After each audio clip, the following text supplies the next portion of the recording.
In 2011, long after my days of pining after the Backstreet Boys and NSYNC, and even at the same time as I thought One Direction was redcoat propaganda meant to herald the downfall of the Yanks, a friend of mine showed me a video on this website called, let's see if I'm pronouncing this correctly, BreadTube, of a band from South Korea called Big Bang. The music was similar to the Europop and EDM with classical instrument elements I was already listening to. Spoiler alert, nothing has changed. With some elements of dubstep, which was just mainstream enough for me to still think that it was edgy and cool. But it was the video that really captured my attention. Not only were these guys dressed ostentatiously in intricate costumes with more makeup than I've ever seen men wear, but their hair was like, look at this guy. He's curled blue locks, matching eyebrows. This guy has red extensions a mile long. The set design was Hollywood quality. The music video was well done and had a cohesive theme. And as a dancer, the choreography blew me away too. I have since watched that video dozens of times, but it just took that first time to hook me into the world of K-pop. I was never a full-on Koreaboo, which is an adorable portmanteau that plays on the term weeaboo, given to non-Japanese lovers of Japanese culture and anime. Weeaboo. But I had friends that were one or the other, or both. Why not? It's all the same, right? The closest thing that the US had to the phenomenon of K-pop at the time was probably Lady Gaga. And I guess old white people had musical theater, you can make that argument. It was a perfect storm of spectacle. Bright colors, flashy moves, catchy music. It got stuck in your head. It made you feel something that was deeply personal. It was cool! Look at these moves! Spectacle can be defined as a visually striking performance or display, an event or scene regarded in terms of its visual impact. But more often, it is explained by what it lacks. It is almost by definition missing a complex narrative, or the visual elements are so strong and overwhelming that the narrative becomes secondary. Warren Buckland, a film theory scholar, said that narrative complexity is sacrificed on the altar of spectacle.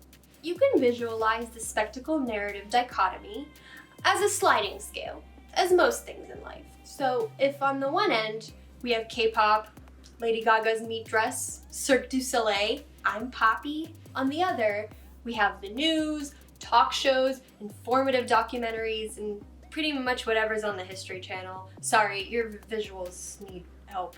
On the spectacle side, we also have the earliest form of movies, when the majority of people are born, live, and die all within a 30-mile radius without ever traveling.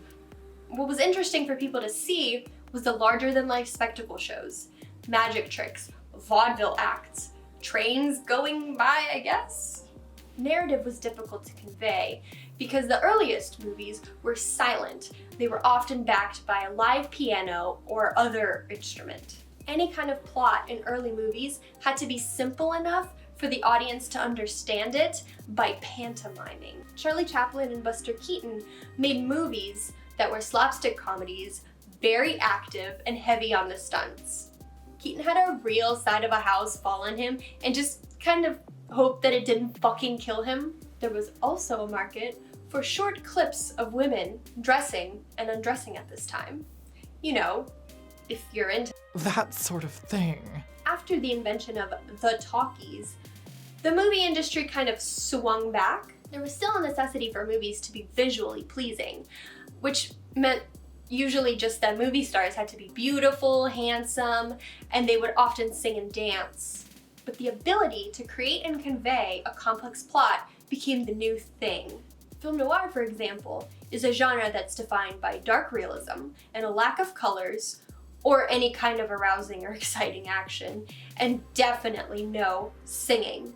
Just calm men doing calm deductive things, smoking a lot, and throwing out punchy one-liners. The 60s. So what is the preference now?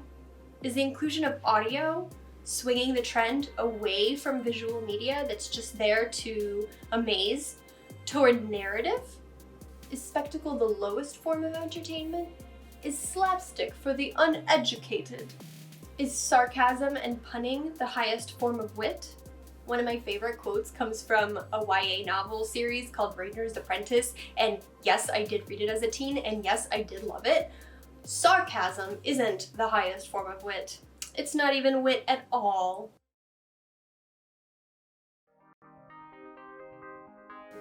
Guy Debord, or Guy Debord, I don't know how to pronounce things, argues we're a spectacle-driven society, and It must needs be remarked that spectacle is easy to capitalize on. For example, my ContraPoint shirt has one of her most recognizable and over-the-top characters, Tabby, not any of Natalie's many wonderful theses from her videos.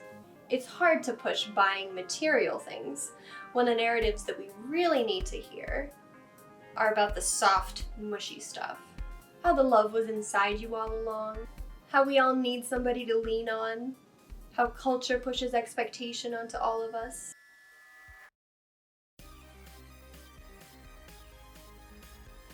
I tend only to watch anime with characters whose hair is like really big and defies the laws of physics. Sailor Moon, Yu-Gi-Oh!, more recently No Game No Life, the Fate series, Kakegurui, Your Lie in April. All of these are visually striking and artistic. You can tell a lot of consideration has gone into how scenes are constructed, drawn, colored. No Game No Life is saturated with colors. It feels a bit like you're on an acid trip when you're watching it. However, the colors serve to remind you that the main characters are literally in a different world, and that magic is a thing, and it's all so much crazier and more wonderful than their home world. Your Lie in April is another stunning piece of anime. It uses the sakura blossoms to show the passage of time, showing a spring-like rebirth for one of the characters. The series is also heavy into metaphors, as the main conflict of the show is a bad case of artist's block due to trauma. The show chooses to represent that with visual elements as opposed to simply describing it. For example, as one character puts it, playing piano at the bottom of the ocean. You see, these shows are good because the spectacle and the narrative work together. It's an example of a concept that originated in the architectural field, but is also important in literary theory, the concept of form following function. This means that the visual elements and the story, at the very least, don't clash, and at the best, the visuals help convey deeper, more visceral meaning that support the complex narrative. A great non-weeb example of this is science fiction and fantasy, both in film and literary forms. The main tenets of the genres tend to be a strong focus on world building, making sure that the laws of a new world, be it remarkable because of magic or advanced physics, are well defined and logical. At the same time, magic and futuristic technology is visually striking, often unstable, and leading to fights, scrambles, quests, journeys, struggles, all physical manifestations of the themes of the plot. Which brings me to the media that we consume today, especially on YouTube. We have our spectacle side, the Jake Paulers, the brainless Lily Pond skits, the YouTuber drama. We have the narrative side, reviews of everything under the sun, news, channels that condense information and repackage it in easier to consume form, be it historical, philosophical, or political. But if form should follow function, and spectacle is used thoughtfully, it can be used to better explain, ingratiate, or relate an important narrative point to the audience. Channels that use their flair for the dramatics while at the same time teaching you shit, that's really the best of both worlds. This is hard.